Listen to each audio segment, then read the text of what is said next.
ஈரோட்டில் அதிமுக வேட்பாளர் அசோக்குமார் கிராமமாக சென்று வாக்கு சேகரிப்பில் ஈடுபட்டார்.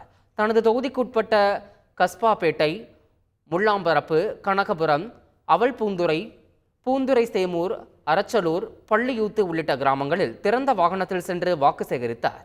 அப்போது அதிமுக ஆட்சியில் செயல்படுத்தப்பட்ட திட்டங்களை தற்போதைய திமுக அரசு நிறுத்திவிட்டதை வாக்காளர்கள் மத்தியில் கொண்டு சேர்த்து ஆதரவு திரட்டப் போவதாக தெரிவித்தார்.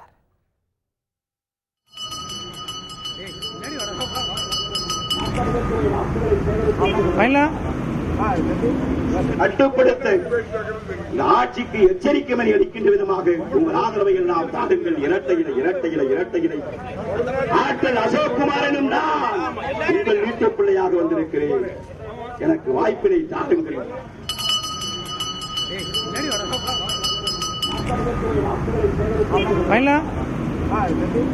கட்டுப்படுத்த ஆட்சிக்கு எச்சரிக்கை மணி அளிக்கின்ற விதமாக உங்கள் ஆதரவை எல்லாம் தாருங்கள். இரட்டை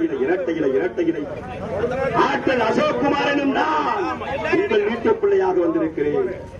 எனக்கு வாய்ப்பினை தாருங்கள். செய்திகளை உடனுக்குடன் தெரிந்து கொள்ள உடனே சப்ஸ்கிரைப் பண்ணுங்க.